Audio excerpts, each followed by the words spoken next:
Welcome back to Teamsters Talk, a very special episode of the podcast today.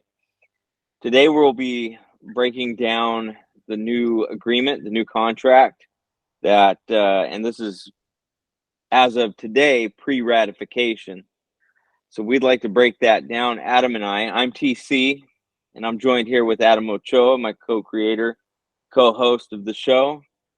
And today we're going to try and break down the major issues. There's a lot of language, a lot of new language in there, and just a lot to try and grasp and understand if it's good for us, if it's bad for us, if it can be leveraged with the right interpretation in either of those directions. So we'll try and break this down to understand it better. There's some stuff that I'm still having trouble understanding, and thankfully I've got Adam with me today who understands this stuff impeccably, and will share his knowledge and really try and put it into terms that we can all kind of grasp and see the future through those lenses. That being said, I'm going to start out with the first topic, and like I said before, we're going to break down the major topics. Like I said, there's a lot of new language in there, a lot of language that's been kept the same, right? No changes on several of those articles. So as we go through it, we didn't want to waste your time and go through every little bit and piece. We feel that a lot of it kind of stands on its own, is totally understandable and straightforward. So we're really going to get into the more controversial issues, or the major changes, the big important ones, and break those down and kind of do a little bit of scenario run-throughs with each other, how those might look when they play out, and maybe give our opinions and some recommendations in the coming days, especially seeing that this is pre-ratification, as I said before.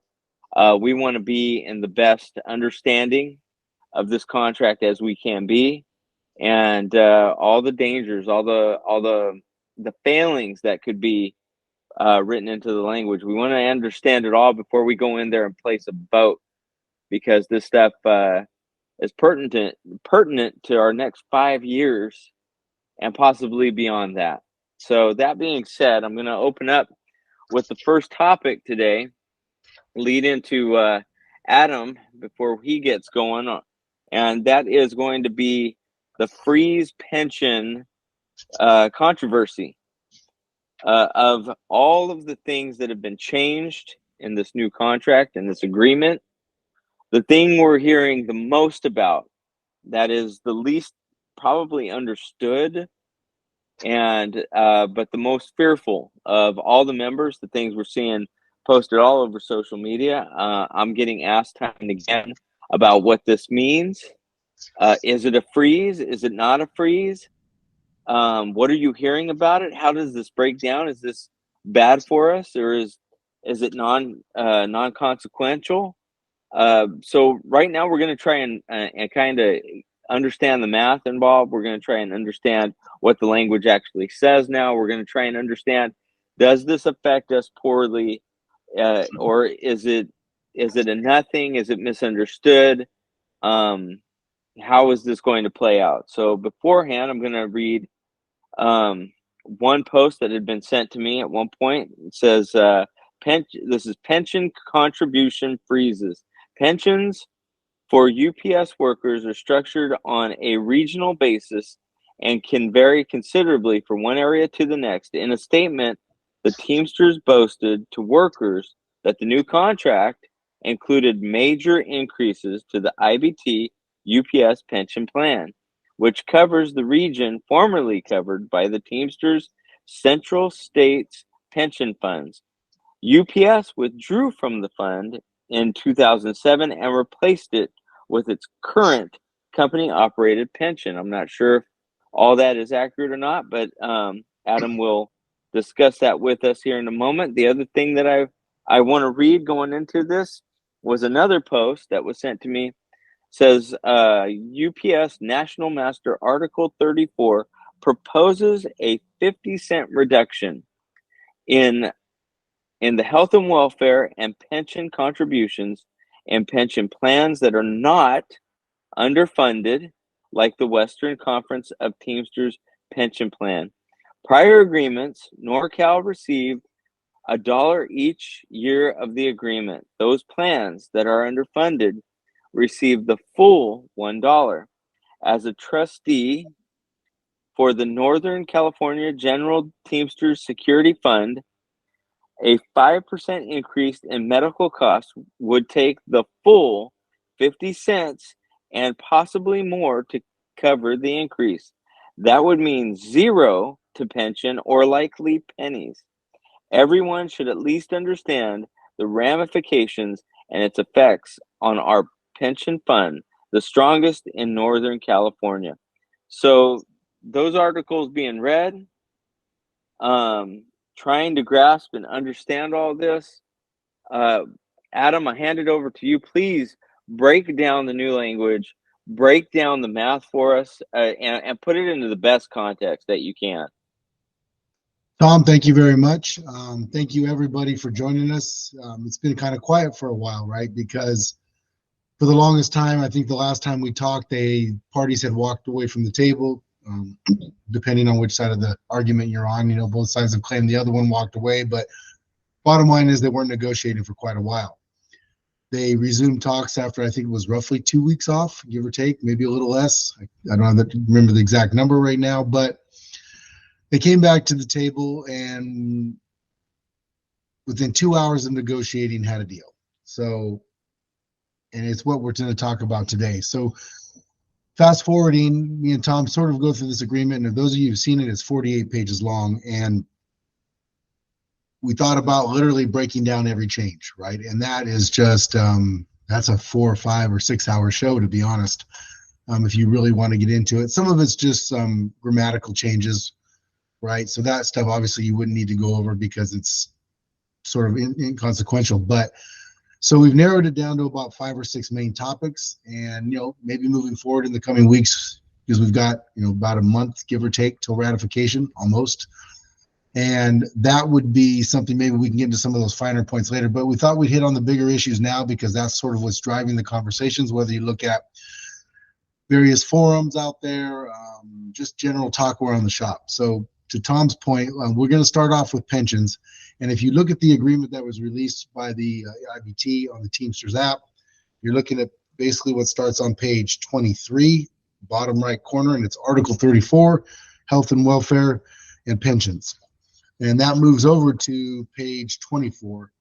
And the top of page 24, it shows the contributions, which in this contract are 50 cents a year. Now, what does that mean, 50 cents, $1, whatever? That, in other words, that is the hourly contribution attributed to covering the cost of health and welfare and pension. How does that work? So traditionally, when this formula came up, which I believe was 2 contracts ago, it was the parties agreed that, for instance, here in the West, $1 would be allocated towards the cost of health and welfare and pension. The first allocation of that dollar would go to health and welfare. And let's just say that the health and welfare increases for a given year came out to 32 cents an hour. That would leave an extra 68 cents left over of that dollar. And that 68 cents would go, that would be your pension contribution for the year. For most of us in the West, and I'll just speak in NorCal in general because I'm a little more familiar with that, but for most of us in the West, we've done a really good job. Our officials have done a good job of managing our healthcare costs. And they've kept those costs down. And that, in essence, has left the increases and the tax on that dollar to be very low. In fact, here in NorCal General, which is one of the funds we have in the NorCal Supplement, there's even been a 0 year. So we received the whole dollar. So we've always received, you know, something in north of 60 cents, right? 60 something to $1 because we've kept the health and welfare down. So now moving forward, instead of having $1, we're going to have 50 cents. So let's just take one of the worst years we've had, which was like 30 something cents, I think, 37 cents, give or take. In the old under the dollar, we would have received, north of 60 cents going into our pension. In this contract, you're talking 10, 13 cents going into your pension. That's a huge difference going into our retirements. Now, the argument being made against that is that the trustees of the pension have said, hey, we've got plenty of money, we're funded. That's true. They do. The Western Conference is been actually paying bonus years out because it's so well funded. Well, that's because of this overage that keeps going in there, right? So it has increased our pensions, which is a great thing. But more importantly, it has increased the long-term viability of that pension. We are in the sort of early stages, in my opinion, of a very, very bad recession. And all of us are feeling it, right? I mean, gas is just unbelievably expensive. The grocery bill continues to baffle me personally, how much more we're spending in groceries. Your vehicles you're buying are just excessively overpriced, everything. That is going to hit healthcare too. I mean, it already has, but we haven't hit the rate setting, comes once a year, and that's all coming. But over the next 5 years of this contract, that healthcare is going to go up.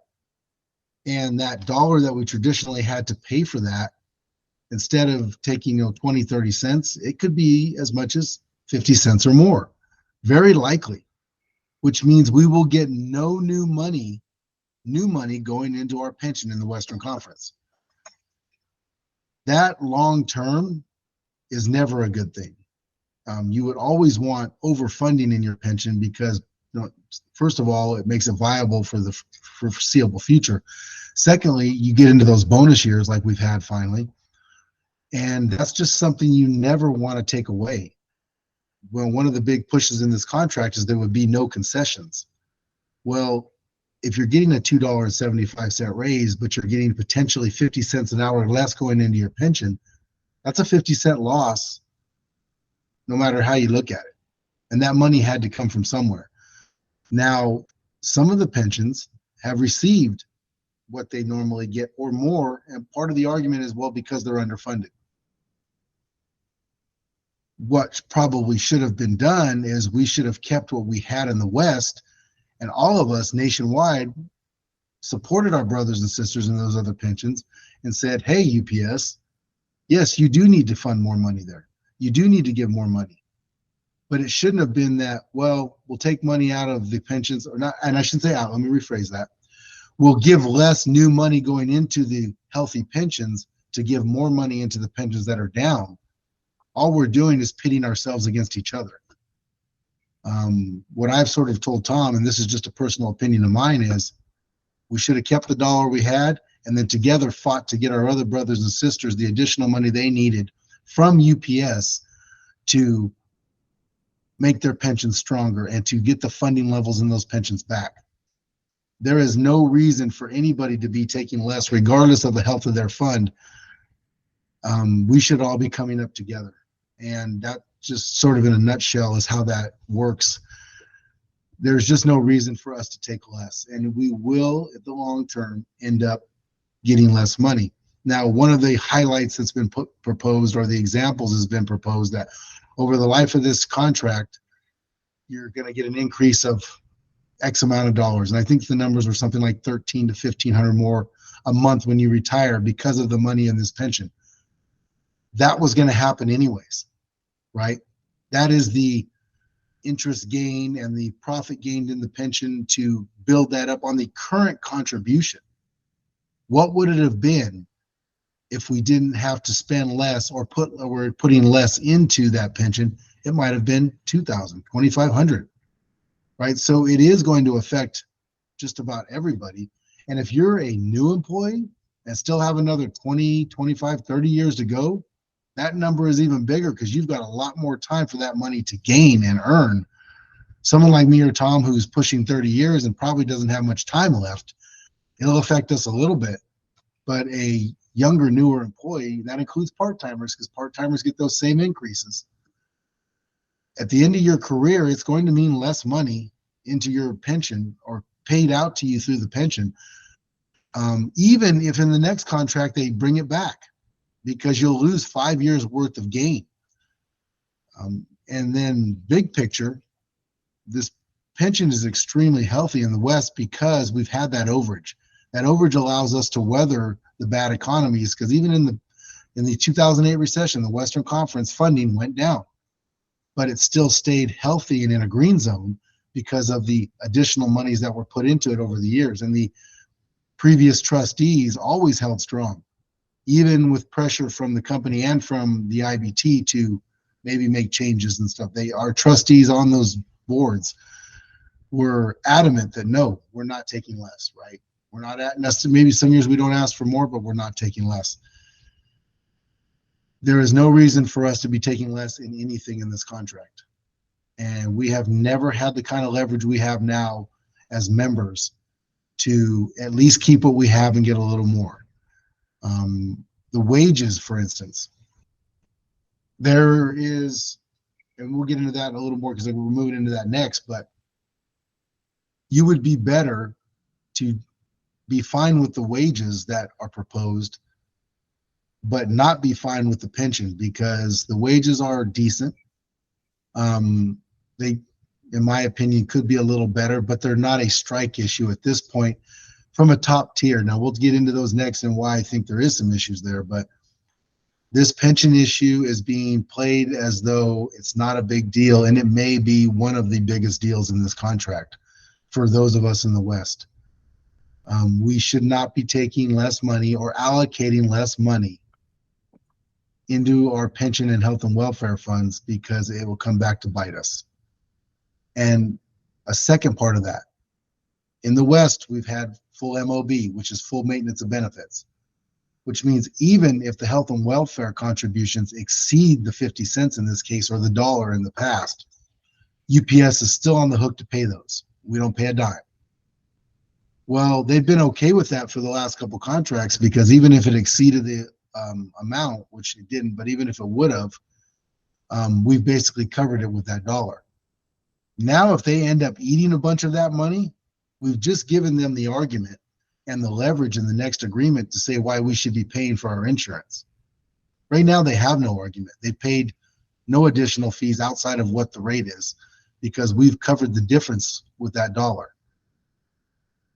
Last thing you want as a negotiator, last thing we want is for our union leaders who are currently in office and who come in the future, is to be up against an argument from the company that we've exceeded the dollar. The MOB has hit them and they've paid the additional, let's just say whatever the number is, $500, $600, $700 a month. They're going to have a credible argument to say, hey, it's too expensive. We need your members to pay this. And we're either going to have to give something for that or strike them to stop from giving something for that. Why put ourselves in that position? These health and welfare funds and these pension funds should not take any reduction in funding and additional new monies. And we should be fighting for our brothers and sisters in the places that have funding issues to get additional money from UPS, even if it means striking to make sure that the overall health is good. Hey, us in the West could be in the same position 15, 20 years from now, right? And we want our brothers and sisters who are in healthy funds to back us up to get the money to help us. But we cannot be pitted against each other to say that, hey, take less here so someone else can have more there. It should be keep what you have and fight to get everybody up to that level. That is sort of a real basic summary, but there's a large play on words coming out on what it actually means. People are saying, well, you're taking money out of our pension to put in another pension. That's inaccurate. You cannot take money out of one pension and put it into another. But what you are doing is not funding moving forward the same level in one pension to, in essence, fund more in another. That's new money going forward that you're not going to get.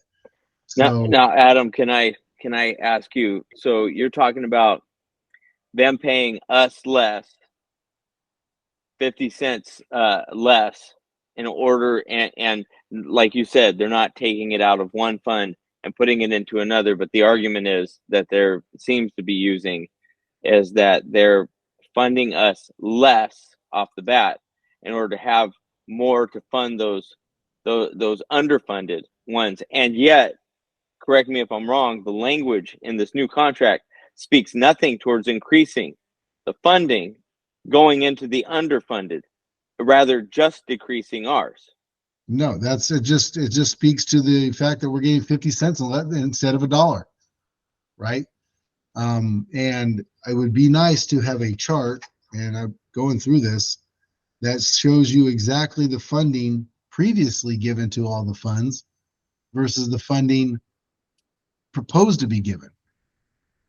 There's been some documents leaked out there, and I can't speak to the authenticity of those documents, so I'm not going to speak on those. But because they're not in this document, right? And this is the official contract. I see what you're saying. We don't know the prior amounts that underfunded we're getting. So all we know now is $1. Correct.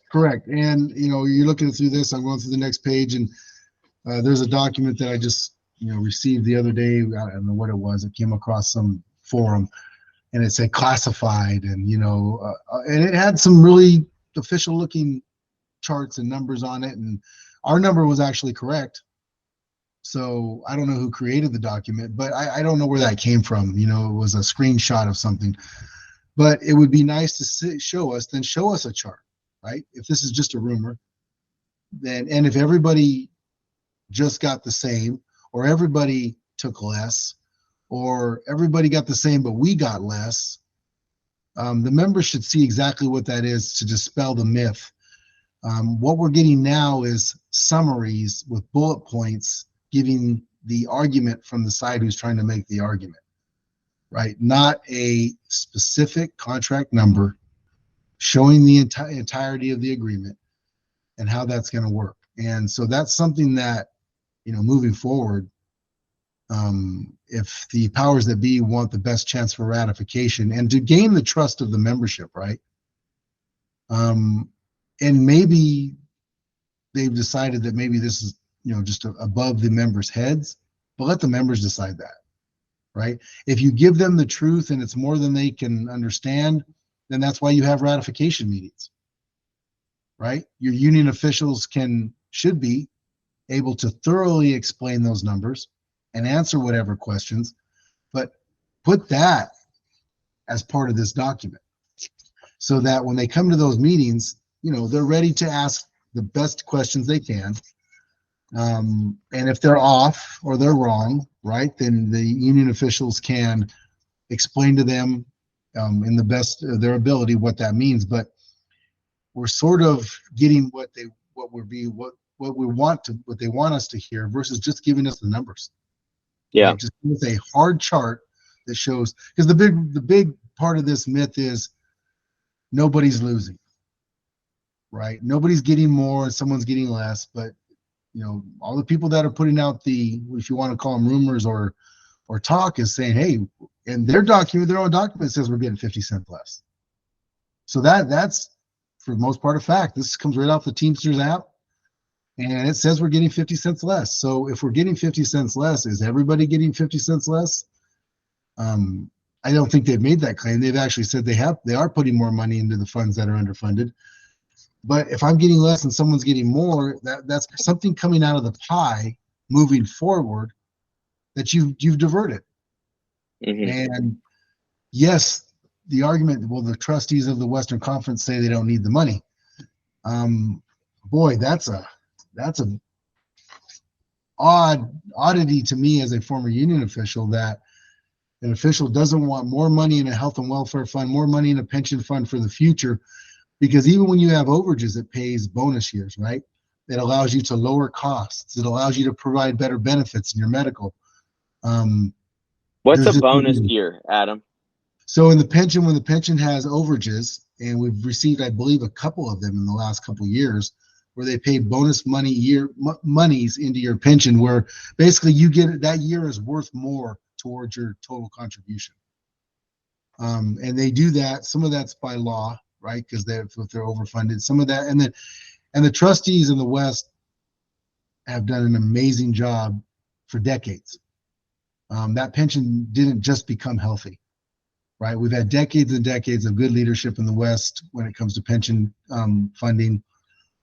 They've done what they're required by law, which is to take off their union official hat and be they're required to be what's best for the members in that. Doesn't matter what the union wants, doesn't matter what the company wants. And by the way, UPS isn't the only employer in the Western Conference, right? You have, I think, maybe a couple hundred employers, and the bigger employers actually sit on the board, and jointly administer those funds and how they're invested and how they're paid out, and they've done an amazing job on both sides of the table.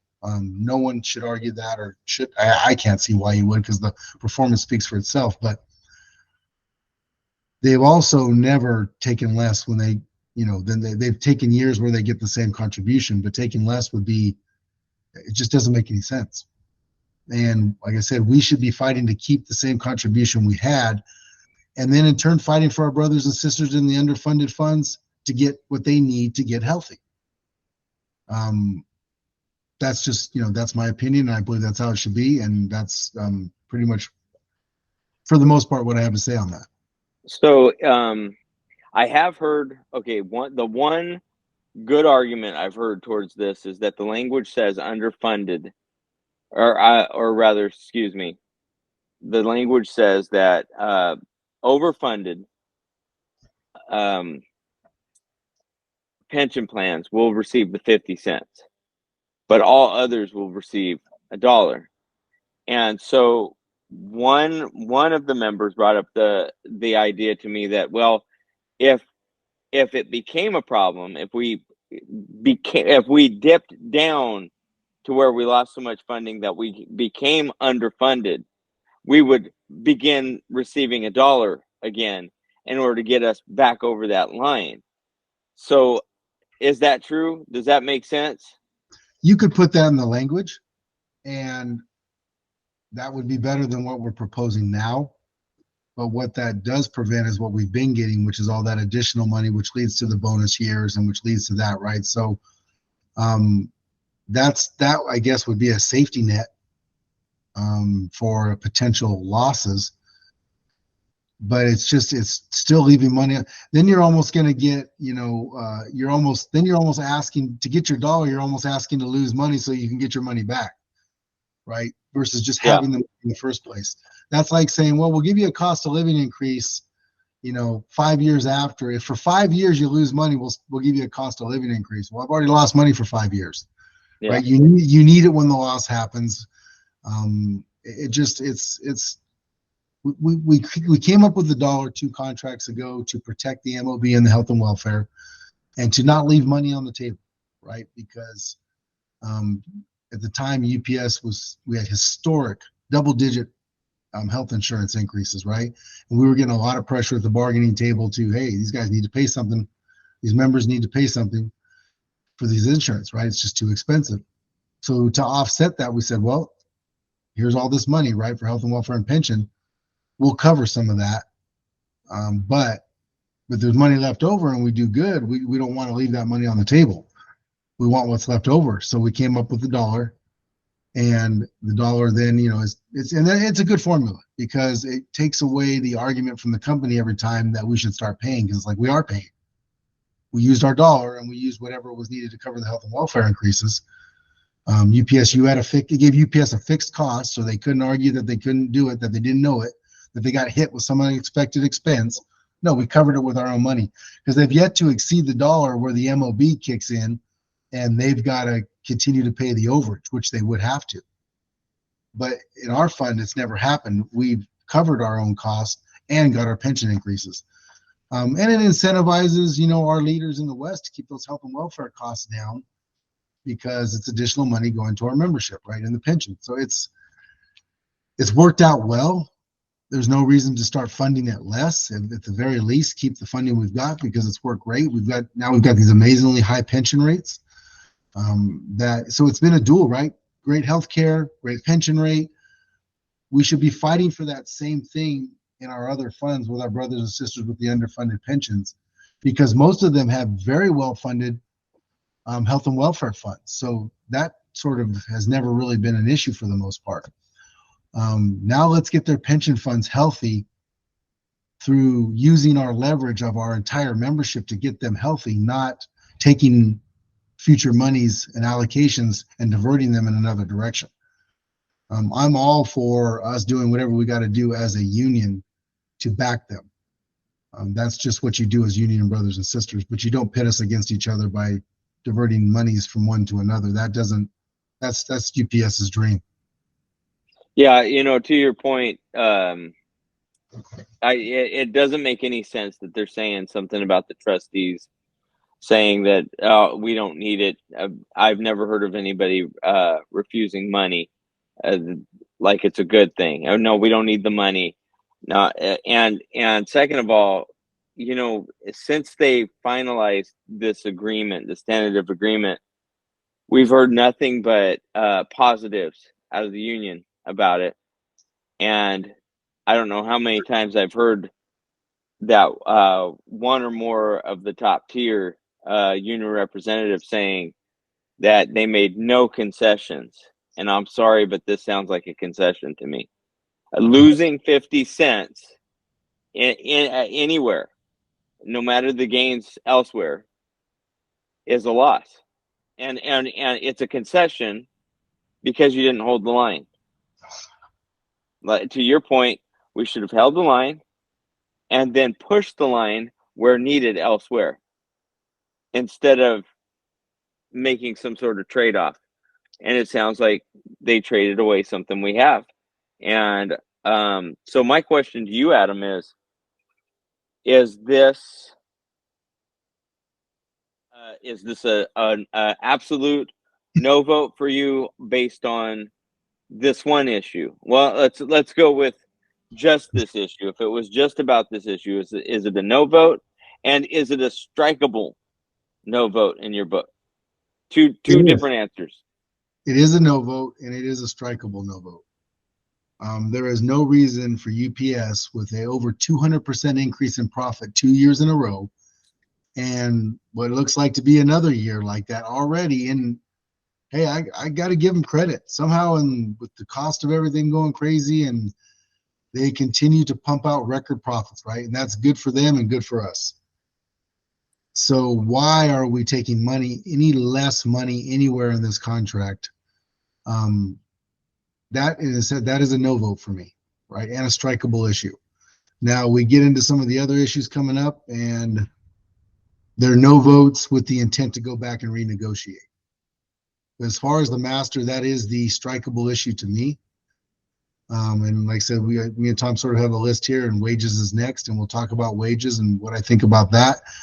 But us taking less for the health of our health and welfare funds and pension, and for the future. And I hear and I get it, and it sort of bothers me sometimes, but we'll just say this. I always hear, well, just read it and do what's best for you. Well, that's sort of anti-union, isn't it? Right? It should be a combination of what's best for you and your family and the future of the people coming behind you, right? Because before, and me and Tom both were coming up on 30 years, right? And we are just a fraction of the history, a membership that has stood for something better. 30 years ago, I think the driver wage was like $18, right? And part-time wage was $8, $8.35, I think. So people before us and since us have stood for something better. Even when UPS, had years where, hey, for the bargaining trend before this was an issue because UPS was losing market share. There was new competitors coming in. They continued to gradually lose market share, and some of the adjustments made in the contract to maintain the good wages in the healthcare, that's what some of those changes were. And some of those changes weren't popular, but it kept them competitive. They made good money. We still had the eventual top tier best pay rate. But COVID changed everything, right? Their volume shot up 26% or something like that. Their revenues doubled. It's given them almost a new shot of life, a new customer base, right? It's people that were still reluctant to shop online, were forced to shop online, and now are continuing to shop online. So, I keep hearing UPS say this year the volume's down. Well, you are coming into a recession, and volume may be down somewhat. And contract talks probably have affected that a little bit, as they always do every contract year. but you're still making an amazing amount of money, right? So this is our chance, the best chance we've had in my almost 30 years at UPS. There's never been anything like it where we have a chance to not take less in anything. There's no UPS doesn't need any additional flexibilities to compete. They're competing very well, right? In fact, we need to be taking some of those flexibilities back because they're no longer needed, right? The whole purpose of a lot of the different things that weren't popular was to continue to be competitive. They're ultra competitive right now in the current market. And in fact, things they don't even need. But taking less in anywhere is just not unacceptable, but especially at this level, because this jeopardizes not only the future of certain funds and benefits, but it jeopardizes the future of the generation coming behind us. So regardless of what you think about generation, I hear forums talking about how part-timers, their work ethic and things like that. I mean, that's subjective, right? I walk through our hub every day on my lunch. I my little exercise routine that I use to get my steps in, and I see a bunch of part-timers working their butts off, right? To a man or woman, they are working, doing the hardest work, dirty, nasty, moving boxes and doing. They amaze me. Our part-timers are just they're just machines. They're working machines, and I walk through there, and the part-timers make me proud to see their work ethic. And are they perfect? No, but neither are us full-timers, right? There's always more to be. We can always be better at anything we do, but our members have made this company billions. Their stockholders have reaped just enormous profits. And so we should never be talking about, well, somebody doesn't deserve something, right? We should be fighting for them to get as much as they possibly can. And at the end of the day, if it's not quite as much as we wanted, so be it, but we should be fighting for them to get as much as they can. Because in a negotiation, that's what it is, right? You're looking to get as much as you can, and you sort of, you shoot for the moon and sort of fall back to earth a little bit. But it's got to be better than it was before.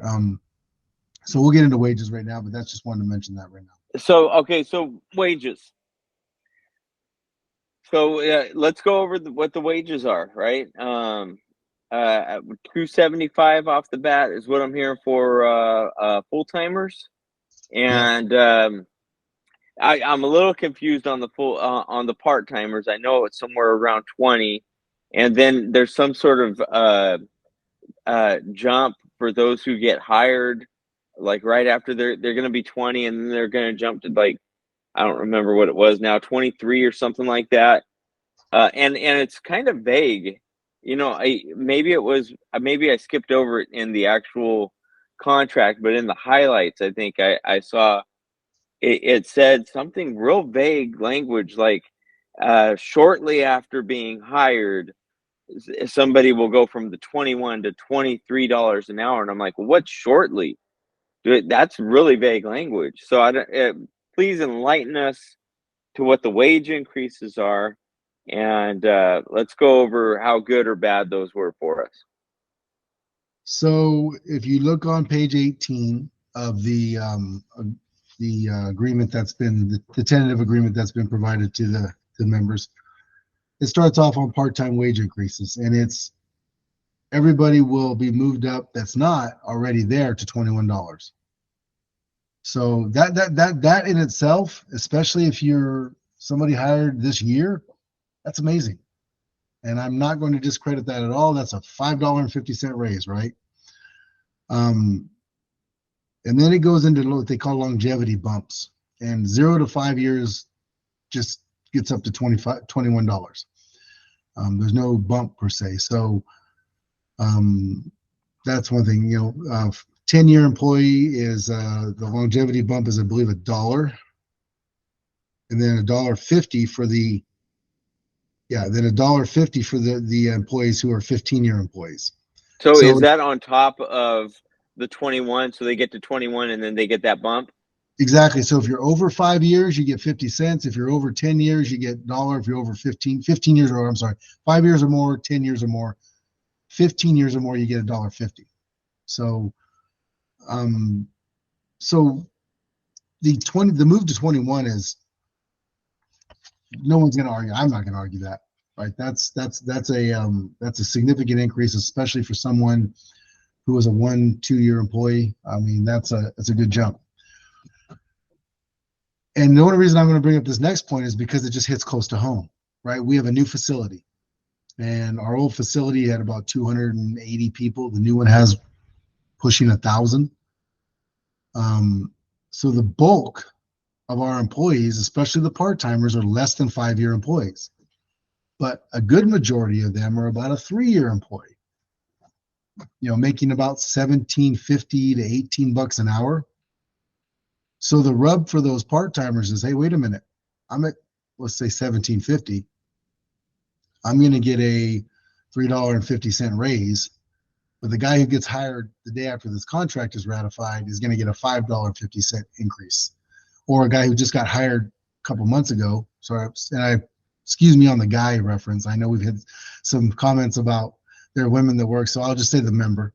Excuse me, the member who was Well, recently. hey, to your defense, and there are people out there who are, they will remind us, hey, there's men and women working, in all sorts of different areas of the union, and we agree, and we respond to that absolutely, and we hope to represent them all in our speech and talking about them. We were, but to Adam's defense and my own, when I forget to say guys and girls, is we were kind of raised in a time period when guys referenced guys or girls. Hey guys, you could say that to any group of individuals of any gender. So we apologize if you don't see that term as encompassing all genders, but that's a fallacy of the timeline we were raised in.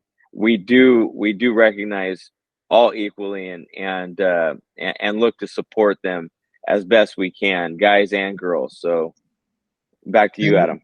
so we'll say members, right? So if you're a member who was just recently hired, you're going to get this great increase. And you even see it when you sort of search the forums out there and the various talking venues that's an issue.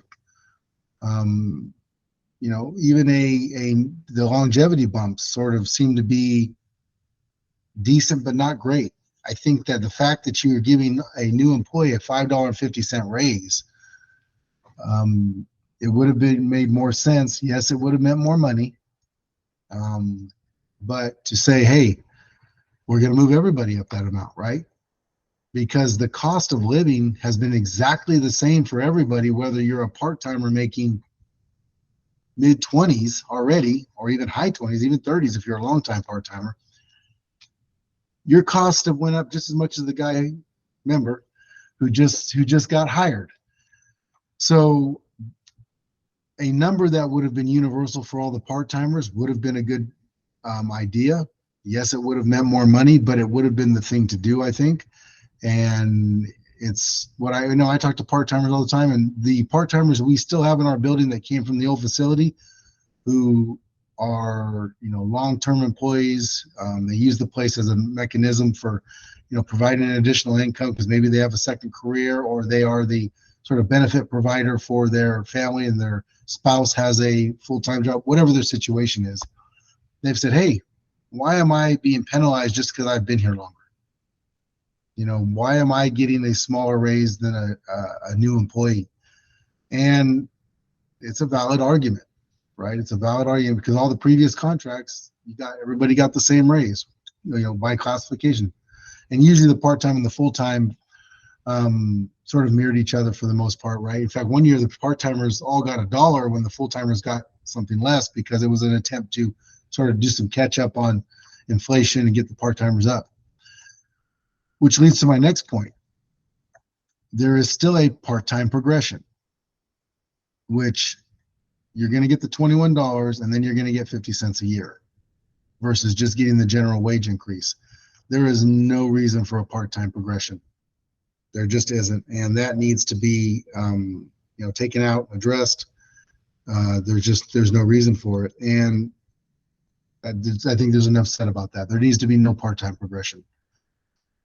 They're already doing, some of the toughest work. Just bring part-timers back out of that. That's not a mechanism that needs to happen.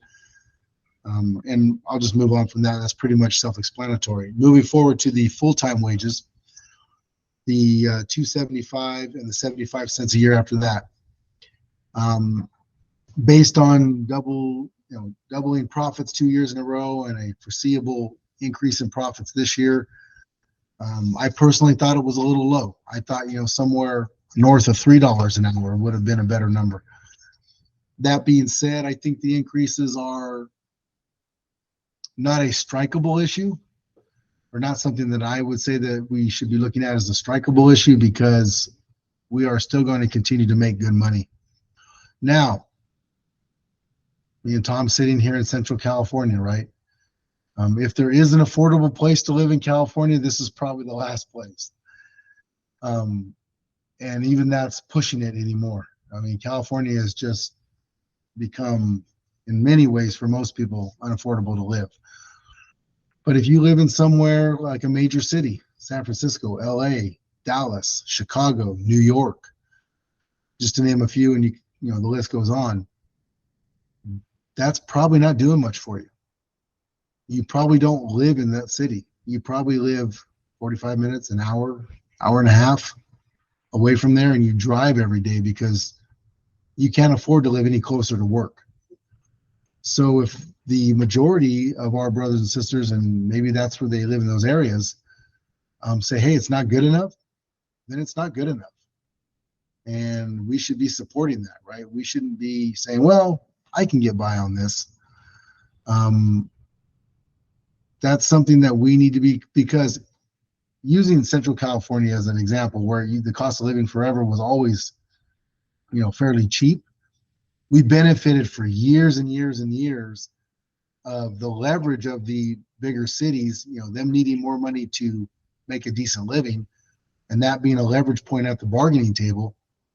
Well, those of us in various parts of the country who have lower costs of living truly benefited from that, because UPS had to pay that wage for them to make a decent living, which made a great living for us, right? In these cheaper areas, and areas in the Midwest, where people are now, places that everybody in California is leaving to now, Idaho's and Texas and Arizona and Tennessee, and places that have a much more affordable cost of living. So I'm absolutely not going to say that our brothers and sisters that live in those areas should vote yes and just be happy with what they got. If it doesn't work for you, then I understand that. You should do that, and I think that's something that we should support. I think the additional money is there for them to get more, whether it's a market rate adjustment, which UPS was already paying to part-timers as it was. Maybe you have to look into a market rate adjustment for all employees, and take the what was eventually now going to be proposed as $49 an hour by the end of this contract.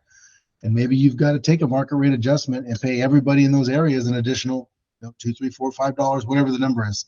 That's going to be totally. But maybe that's the thing, that if we go back to the bargaining table, it's like, listen, you're going to figure out some market rate adjustments and for these areas, and you're going to pay them, because, man, imagine working a 10, 12-hour day as a feeder driver or a package car driver. God, even worse, a part-timer. Imagine being a part-timer and not making enough to cover the cost of living in your area. What are you going to do? You can't afford to commute an hour and a half out, right? You can't. So you're going to live close because you have to. And it's going to take that and 2 or 3 other jobs to make it. Yes, I hear it all the time. It's a part-time job. But shouldn't a part-time job be half of a full-time job, in theory? But what we've accepted is half the hours and then half again of the pay. Drivers are making $42 an hour, right? Part-timers weren't making $21 an hour. They were making 15. So they went half and then took some more. So that's just something I believe from the part-time perspective, or at least even on a total picture here, there should be some market rate adjustments for our brothers and sisters that live in these high cost of living areas. And we should be supporting that as much as possible. So For us in Central California and the low cost, places with a low cost of living, while the wages are a little bit below what I think they should be, I don't think they're an issue where we would, be striking over our issue, but it could be an issue somewhere else. So that's something that I'm sure if this contract is voted down, that's something that the parties can figure out, right? There's smart people on both sides that can get that done. And that's something that I just think is going to be an issue with that, which leads to the next point. We still have a driver's progression. And I hear the argument, I had to go through it, they can go through it too. What benefit do we as members, and I'll just call it senior members, get out of making the next generation, suffer? You don't get an additional raise for that, right? You don't get a better route. There's nothing but just making them suffer as though they have to pay some, price, to earn it. Man, most of our part-timers now spend a lot of time part-time. And I'm not talking about the ones that have chosen to stay part-time, right? That's been their choice, and that is what it is. But a lot of them are literally working there waiting for that full-time job. So then they get that full-time job, and then they got to wait another 4 years to make the top rate. I propose, in fact, when I gave my proposals to our local at our proposal meeting, was to reduce that to a year. And instead of 4 years, you break that 1 year into quarters. And the first stage is you just take whatever the current, and you've got a progression right here in the new contract or the new tentative agreement. Take those and take it from 4 years to every 3 months, you hit one of those spots. There's a valid argument to say as a new driver, you're not quite up to speed. You're not quite a full-fledged experienced driver. But, Tom's done a lot more package than I have. And he'll tell you that your first year as a driver, you run more routes and the worst routes in the facility. You get experience real fast as a package car driver. They don't give you some nice easy route to break you in, and they bring you along nice and steady. Heck, by the second week of your packet, they're expecting you almost to run a scratch on the worst route in the building. So a drastic reduction in the progression, in my opinion, is something that should have been addressed. It wasn't. I think, if this goes back to the table, that's something, hey, if you cut it down to 2 years, right? And then next time you get down to 1 year. But staying at 4 years, even with the increases, is something that, needs to be brought up, and I think needs to be corrected with a no vote. So I think that's about it on wages. So, to the point of the progression, I'm gonna kind of segue into our next topic, which is the 22-4s. But by keeping this 4-year progression, which is ridiculous, that's in a ridiculous amount of time for somebody to have to be in a lesser pay rate when they're doing the same job I'm doing out there. They're doing the exact same work. In fact, they might even be doing it better than me, because I've seen a lot of those guys and girls who work their butts off at that lesser pay rate.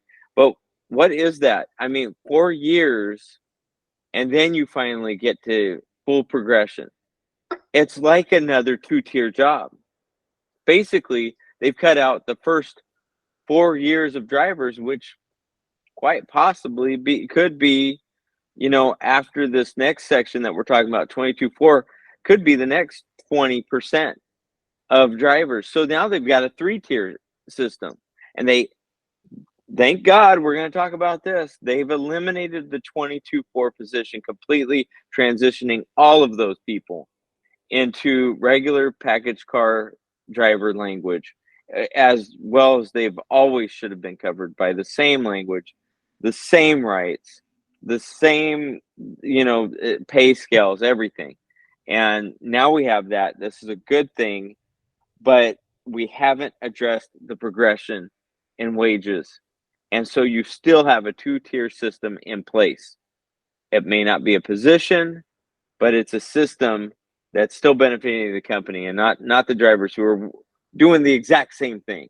And that bothers me. So that being said, Adam, Talk to us about the 22-4 language.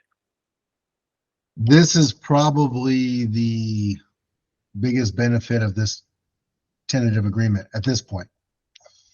The 224 was addressed, as previously said, it was an issue to address, loss of market share and to create more full-time jobs. And it was never intended to be what you call a drive job. In NorCal, we have what is called utility drivers. In a lot of the country, they call them cover drivers. But it is a part-timer who works his part-time shift and then is available to go out and drive, right? They go out and sometimes cover a route even. I think the contract says in essence, to cover absentees, overflow, etc., which is above and beyond the normal relief package car drivers. There's an issue that comes up that can't be covered. They put on the Browns and jump in there. And the way it works for our utility drivers was they're part-time, let's say it's a preloader. He works the preload and gets his $21 an hour. When he drives, he gets his progression rate. And for a lot of your senior utility drivers, they're at full progression. So, they'd be making $20 an hour in the building, and the next 4 or 5 hours they're out there driving, they're making driver wage. What they don't get, though, is they don't get an 8-hour guarantee because they're still part-time. This was the utility drivers. They don't get full-time seniority. They don't get full-time pension contribution. They don't get any of that. The 224 is sort of it's a combo job. And it was, hey, we're going to do that same work. That person's going to work the preload and then drive, or work the drive and then work the twilight. But they're going to be a full-time employee. They're going to be guaranteed 8 hours a day. They're going to go onto the full-time seniority list and now be able to bid on all the other full-time jobs first. They're going to get the full-time pension contribution. Shortly after the contract ratifies, COVID hits, the volume goes up 26%. They end up just driving, right? They're not doing preload or twilight and driving. They're doing exactly what a driver does at a lesser rate. So I commend our leaders for getting rid of that. It was a one contract experiment, right? That was well intended, but just because of the circumstances didn't work out. And of course, UPS never misses a chance to take advantage of anything. If it seems like I'm skeptical, our leaders at the table are even more skeptical for good reason. Because every piece of language that you give UPS, before you've even signed the contract, they've already got their lawyers and their labor people thinking of ways to circumvent it. And our union officials spend the next 5 years fighting that in panels and you name it, trying to make sure that the interpretation is what the two parties agreed to face to face. But that's a topic for another issue. But getting rid of the 224 is amazing. Thank all of our leaders that got that done. Great job. At the national level, by the way, that's by the national committee. So for those of you who have somebody in your local who's part of the national committee, you should thank them for that. 948, we don't have anybody on the national committee, so they weren't a part of getting rid of the 224s. But we do have people in NorCal, obviously, who are that, and they did a good job of getting rid of that, and that's a good thing. We won't get into the details of what they are moved to become regular package car drivers now. That bottom group of drivers who were previously 224s, the weekend work, the Tuesday through Saturday schedule in this case, will be by seniority. It will right now be who's currently a 224 will still continue to be the Tuesday through Saturday, but as they move up the seniority list, they'll be able to use their seniority to get back to Monday and Friday. Senior drivers who want the Tuesday through Saturday can bid it. And in NorCal, we already had that because we had a separate set of 224 rules that allowed that to happen anyways. Because, hey, if you got the seniority and you want that schedule, hey, you should have it, right? And the 224s were glad to give it up because they wanted the Monday through Friday. So you could do that. But I just see everything about the 224, elimination of the 224 language and the transition into regular drivers. That language by far is good language, and it was well done. So to the national committee, good job on that. That's a good deal. I won't get into the full language. It's a positive, and you can read that and we're in the essence of time, we're trying to get through that, but it is a good thing. You should read that. It is pages 7 and 8 in your agreement. Not long, it's about a couple minute read there, but you should understand that a little so that you understand if you're a current 224 driver, you understand how that transition is going to work and what your rights are going forward. But we can break that, maybe do a whole show on that later. That's probably something to do after ratification to help people understand their transition. So, but that's a good thing. So, Tom, I'll turn it back to you. So next on the list, obviously that's a yes vote on that part of the Absolutely. because that was a big win, probably the biggest win in the contract. And so next on our list, in scope of wins, air conditioning in the trucks. Oh, that's I have a few years as a package car driver. Most of it is as a feeder driver, but I am a shifter. And our shifters do not have air conditioning, and they stand on the blacktop all day, and that cab sits on top of the motor. Package car drivers have been driving around in a literal oven for decades. And there's just no reason for it. There was something leaked early on in right before negotiations, right? And it came through a Teamster website, I believe. It might have even been a IBT release, but someone got their hands on an invoice for a package car, the cost of it, just like when you go to a car dealership and it breaks down all the options and how much they cost, same thing. Something in the neighborhood of $168 to have air conditioning. Now, UPS, I'm sure, would argue, yeah, but the fuel costs, that additional fuel. We've had package car drivers die, right? In our own building, we've had multiple ones have serious heat strokes. We've had one that had renal failure. Our brothers to the north in Fresno had package car drivers with renal failure. I believe there was one in Arizona and Florida that passed, one in LA that passed. It is literally a metal box with little to no ventilation. And the argument that, well, the doors are open all the time, it won't help. Well, you can close the doors, right? And close it between stops. And I know that slows people down, but think about it. Slowing down when it's 100 plus degrees in a metal box is probably a good idea anyways. So if you've got to open that door each time in between stops to keep yourself cool, and just the fact that a cool air environment is blowing on you throughout the day, keeping your core temperature down, it's going to save lives. And it's almost it's upsetting that it took bargaining to get that, right? To be honest, that should have been something UPS was looking to do, period. But they come up with these hydration plans, right? And just drink more water and pull over if you need to and get shade. But yet there's a message coming in that board every couple of minutes going, hey, you're 3 hours over allowed right now. What are you doing? You need to pick it up. What's taking you so long? The constant push. And every day at the PCM, they're coming around with their little charts going, you were over allowed and, what's taking you so long? But hey, take your time and cool down. That the whole process has just not been well. And the national committee getting that air conditioning finally as a great for our leaders on the national committee. Good job. Unfortunately, UPS, shame on you for having to be drug into negotiations to do that. Right. I'm a little torn on that we even had to negotiate for it, and I hope that we didn't give up anything to get that, because it's just human decency.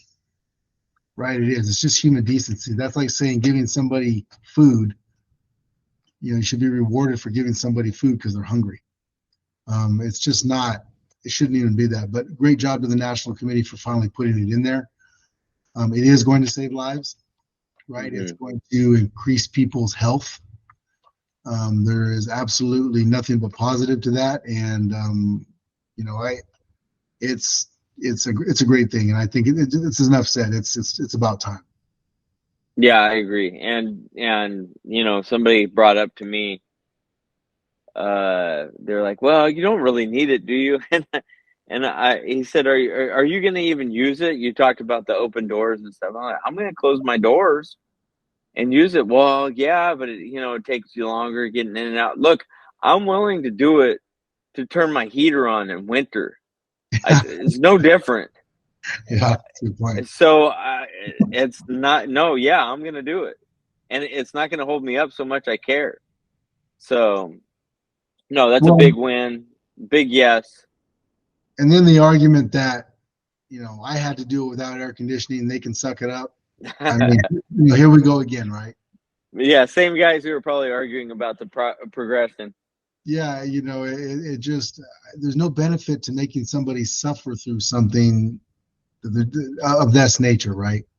There's just not. Well, I think you get into the mentality of a rite of passage, right? They think Right.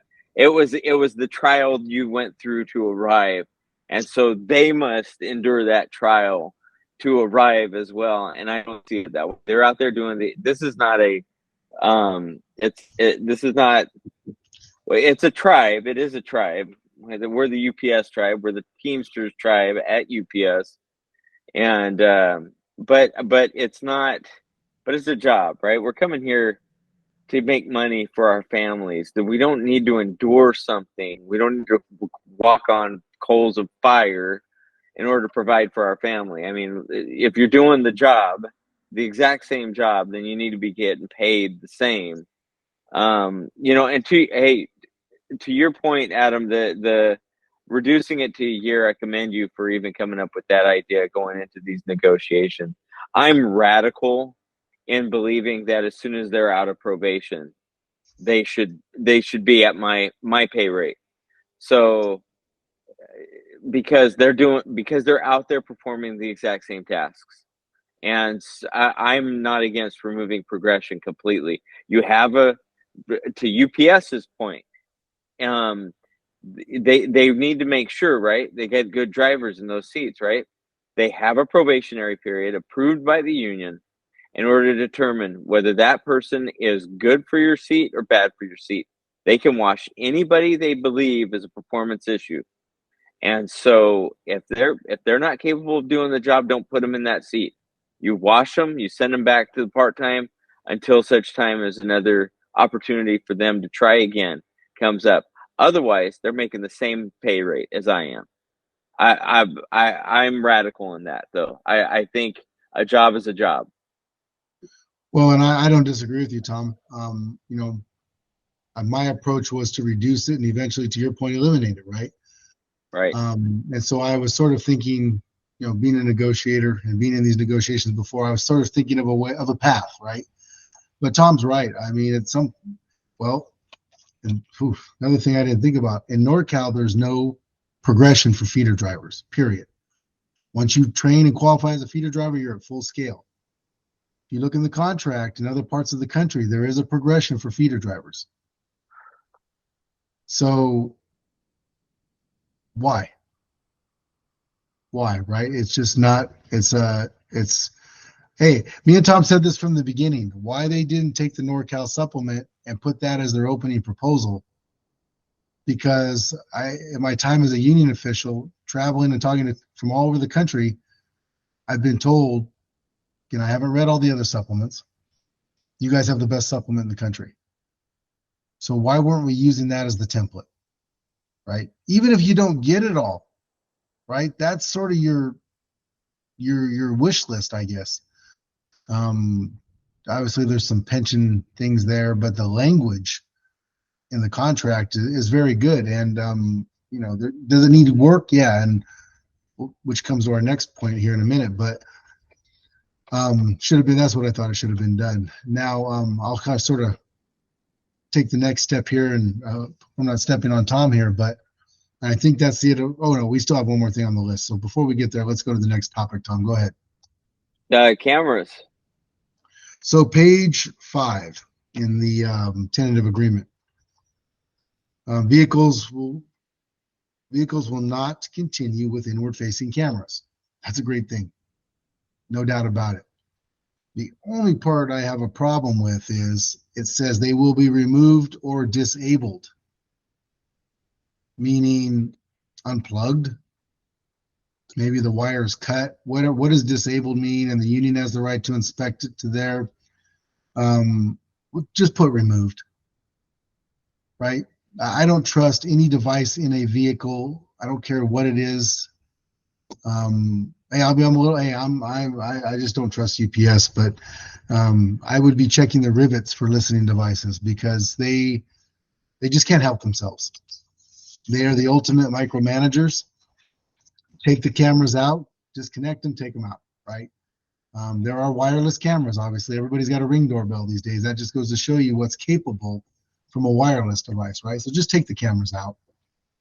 I would like to see some type of proof that the dyads aren't listening in and watching and doing all that, because they have the ability to monitor all your work-related activities anyways, right? The dyads, the GPS, there's a sensor on every door, the seat belt, everything. They know when that thing moves an inch. They know how many times they're in and out of the back. Hey, so be it, right? Great. Some of that builds efficiency, maybe even contributes to some safety where they're making us more efficient so we're easier on our bodies.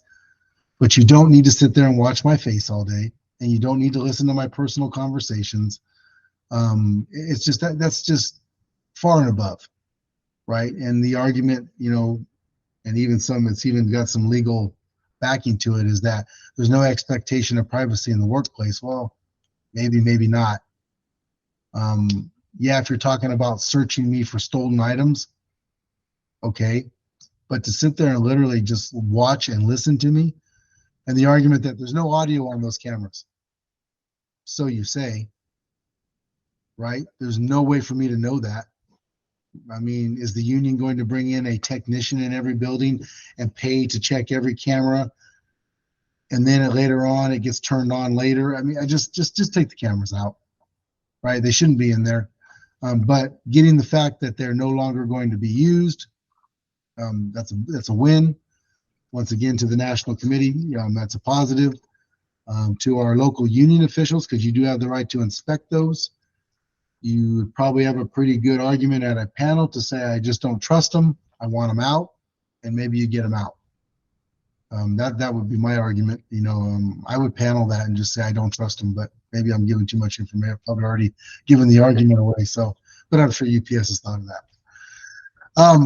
But that's a good deal. So I think that's the last on our main bullet points before we head to one more. And if Tom, you don't mind, I'll kind of move on with that, which is the supplements.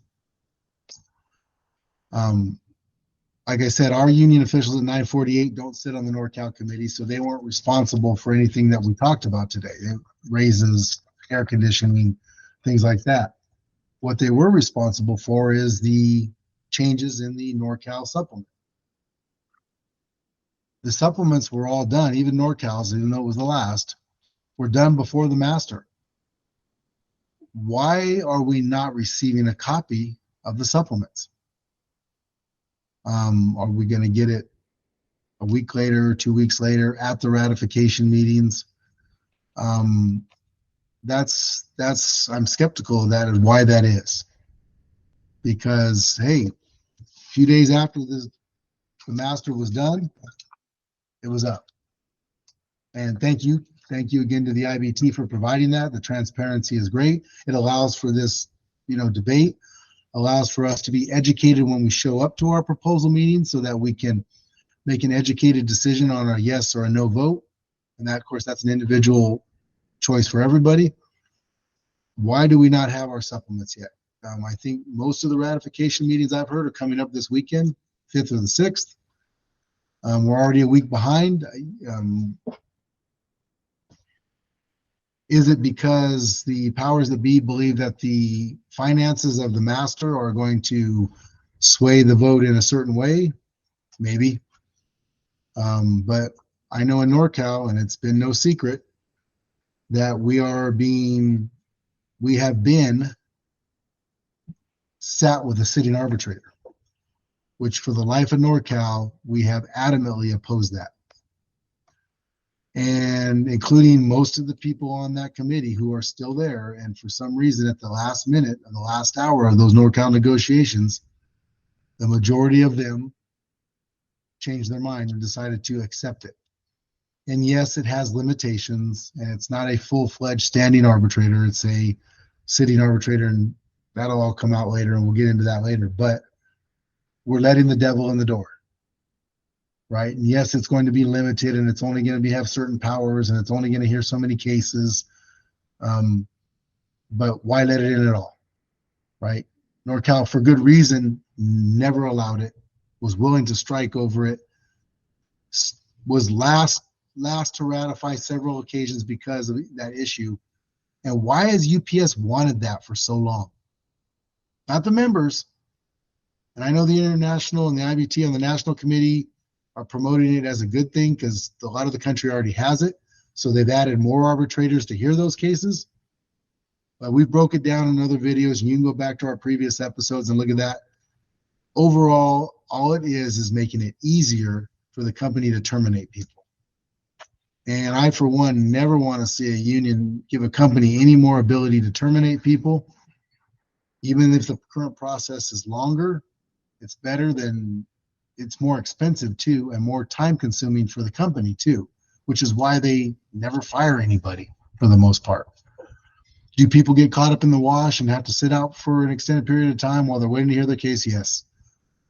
But I know myself and my proposals to the union gave some fixes to that, which is basically just adding major penalties for the company violating the timelines in the grievance procedure. We have a great grievance procedure on paper, and it has timelines that make cases be heard quickly, but there's no penalties for violating those timelines. So the company just violates them, and then gets told not to violate them, and then they move one step farther, and then they violate the timeline again. Then the union has to file a grievance for violating the timeline, and they get told to not do it again. And so penalties on enforcement in that would fix that. But to our union officials in NorCal, where's our copy, right? I'm hoping that we're not going to get it at the ratification meeting and have to see it at the same time as it's being presented to us and not be able to digest it, where we can't come there with educated questions, because that in itself, hey, I've got a long history with the contract, and I could probably do that, in the moment. Even that would be a challenge. The average member is not going to be able to do that. They're going to basically take in small fractions of it. I'm assuming the NorCal committee is endorsing it, so the person that's presenting that is going to give them the best case scenario. But I, as a member, want to digest it for myself and have a time to, work the numbers, work the language, look at all the scenarios. So, hey, where are the supplements at? Where is that language at? I don't want to criticize it any more than we already have, because I haven't seen the exact language, but with the lack of the actual language in front of us, that sort of left from what we hear. So we need to see that NorCal supplement before our ratification.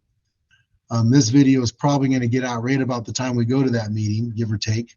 So this message isn't going to get out to them now, but I think it's been brought up in various forums, so we need to see that. So moving forward, or sort of recapping on what we've talked about, in my opinion, and we'll get to Tom's, but because of the less funding in the pension issue, that alone, just on the master, is a no vote for me. That's got to be fixed, along with a few other things. I think the 9.5 language needs to be improved. The penalty pay, and there's a gentleman who does some other forums, really good forums, by the way. Greg, I'm sorry if I mispronounce your last name, Kerwood. He's out of Boston area, does some really good forums. You've seen him on multiple podcasts. I believe I saw him say one time on I think it was the UPS contract page on Facebook, which is the only true cure to the 9.5 issue is, once you've been violated, let's just say in this case the current language 3 times, forget the grievance and the penalty pay. I have the right as a package car driver to bring the car back in 8 hours. Now you could come up with a method, right, that the package car driver will notify the building with by a certain time. Let's just say 1 o'clock. I'm not going to finish. But UPS has shown that there's almost no amount of penalty that they won't pay and just keep violating people. And most of the package car drivers I talk to say, you know what? I got on the 9-5 list so that I wouldn't be forced into overtime. UPS just keeps paying the penalty and moves down the road. There's almost no penalty that they've shown that they won't pay. Supervisor working, that's been increased. They're going to keep paying it. Something like that. Until it costs them more than it is to hire another person, the penalty should be the cost of another employee. That'll fix the problem. But we can get into that down the road. But just based on the pension issue, the master is a no vote for me. We shouldn't be taking less money, regardless of the health of our funds. We should be building those funds up as big and as massive as we can, because you never know what tomorrow brings. And you want to ensure the security of your health and welfare and the security of your retirement now and into the future. And there is no reason to take less. So Tom, I'll throw that back to you. So Adam, in light of, obviously you've made it clear that the pension issue is big enough one that we should be, in your opinion, and you're going to vote no. And obviously we hope that if we vote no, if the majority of us vote no, now obviously there were wins in this contract. We are acknowledging that, by the way. There were a lot of wins. There were some good stuff. The wages, on a personal note, the wage, I've said this, I think, in episodes past. My personal opinion was that we should have received $5 every full-timer and part-timer across the board right off the bat. I thought that would be fair. We would recapture the value of what we lost to inflation, and we would gain extra. That would put us gaining ground again, just like we've always done in prior years in negotiations. So that would put us right on the mark of where we've been before, in my book, okay? And then $1 an hour raise every year after that. So we'd end up at, so that would have been $9, okay? UPS is not stupid. They have good strategists. There's a reason that they are a multi-billion-dollar company, and they are successful in their field because they know the math and they know how to do all the strategizing. And they did so in this negotiation. My minimum that I would have voted yes for was $3 off the bat, and then that $1 an hour raise every year after that. So that would have put us at $7, right? They undercut my bottom line for the right off the bat by just a quarter. That's not by accident. I think they had a feel for what everybody's kind of bottom line is, and it probably was somewhere right around where mine was. And they cut it just underneath to where I'm not gonna put up a fight over a quarter. I'm gonna be honest with you right now. A quarter, and to their benefit, they had more on the long run. Adds up to, so they've got us at 275, and what was it, 75 cents. So we're going to top out at $49 an hour by the end of the contract, and that's actually arriving a little bit farther along than what I expected. And then you got the pension, though, so I'm good with the wages somewhat. Good job, UPS. You outwitted me. But so that's a non-issue. I'm not super happy with it, but it's good enough. It's whatever. Okay, I'll take that. The pension's a big one. That's our future, and it's a concession. It is a concession. We've been told there were no concessions. We're taking a 50-cent loss in this area. That equals a concession in my book, and this is an important one because what's the thing, when you're a UPSer and you brag to your friends about, some of the things you have at your job because you want them to see how good it would be to come work for us, right?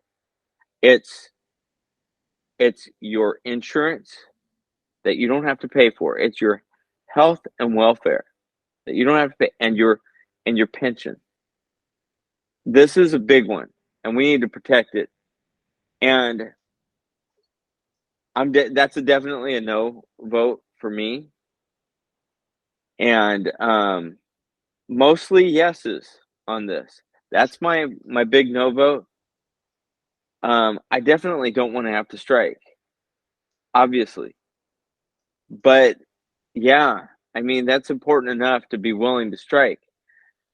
That being said, so no vote on that, and then NorCal. We don't even know. NorCal's a big old question mark right now, but we do know because we're hearing. So there's a reason they're hiding it. Why are you hiding it, guys? Let's just get it all out there, and because it's gonna hit the fan if it's gonna hit the fan. So let's deal with it, right? Let's quit hiding it. Everybody knows the intent of hiding that contract. So let's just release it to be read so that we can break it down and figure out where it lines up. Just how bad is it and how good is it? So we can determine what we want to do from there. Now, if the standing arbitrator's in that's an important one. Grievances and language and jobs, the security of those things are super important. The security of your job, the security of a good grievance procedure, and the security of your language. Solid, hardcore, enforceable language. It's going to undo all that, or at least soften it, and that's not good for us. And again, why are we not using, hey, future negotiating teams, hear me out. From now on, take the NorCal agreement as a template for the rest of the country, just right off the bat, and push as hard as you can to get as close to that as you can. And let's improve the NorCal agreement so that template gets better every negotiating year. Not bad ideas, just from one of your members. And by the way, I didn't say this at the beginning, but I'm going to put it in here now. We are not official representation of the local union at this point. One of us hopefully will be in there soon and making a difference. That being said, we at this point do not represent the local administration, but we do represent two members in good standing. That's ourselves, and we are part of this union. And so we simply use this YouTube channel as a public forum for an opinion-based discussion of all things union and anything extra we feel is pertinent. So one last thing that I wanted to address with you, Adam, because I'm sure everybody's questioning if we vote no, because these few no's that we have in both of these areas, in the supplement and in the master, what's going to happen? I know that everybody's asking that. Well, what happened if we vote no? Does that mean we're going to strike? Well, not necessarily, but are these strikeable issues? These ones that we've highlighted for you, yes. Adam, tell us what could happen if we vote no on the supplement or the master. So this is Sunday. What is the date today? The 20. It's actually well, now we're moved. So it's Sunday the 30th of July. There is a webinar scheduled for tomorrow, Monday morning or Monday evening, 5 p.m. from the IBT. I'm assuming that might be one of the questions they answer. But as of this recording, so I'm speaking before that, and I'm sure I know this will come out after that. But the general president has the ability to use that strike authorization as he sees fit at this point, because we've given him that, and that's a great tool if needed. In my opinion, because the international is recommending this contract, and I'm assuming the NorCal committee is recommending that contract.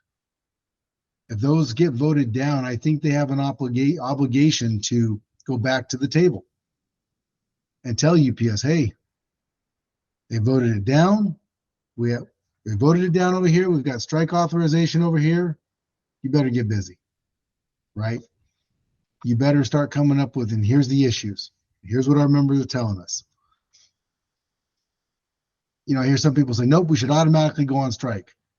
I don't think so initially. Take one more round of negotiations, and I'm saying no more than a week, right? Because those sessions can go as long as they want them to go. And I've been in those before. Some of them are 24 hours straight, where the union's going to know right away, right, from their members what the issues are. They're already hearing it, right? They're already hearing it now. And if it gets voted down, they know what the issues are because they're going to hear it all the way up to ratification. They should be able to turn around next day, or let's just say that, it ends up being when is that? I think it falls on a Wednesday, something like that. By the following Monday, they should easily be back at the table with fresh proposal of what the members need or what the members are demanding in order to ratify this agreement. And it could be something as simple as giving the full dollar in the pension. It could be something as simple as a wage adjustment for part-timers, right? Getting rid of the progression. It could be all of those. It could be one of those. You have the ultimate ability now with a membership that has the strike vote's one thing, right? But there's always question as to how many people actually voted for it. Yeah, we got 97%, but 97% of the total 340, maybe not. But you're going to have a ratification vote, if so, that says no. That only makes that strike authorization that much stronger. Our negotiators at least owe it to the membership, in my opinion, to go back to that table for one more round with that new leverage and demand what our members are asking for. Let's just say it's 5 things and you get 3 of them. Maybe that's enough for the membership to pass them, right? Maybe it's one big thing. Who knows? But in my opinion, we should not be striking on a no vote. We should be going for one more round of negotiations to make sure that we fix some of the issues that the members have a problem with, maybe all of them. Put it up for ratification again. And then if it still gets voted down, in my opinion, you've got to strike, right? Because UPS can play that game forever. You're asking for another, let's just call it let's put in a dollar amount, right? And all these issues cost another $5 an hour.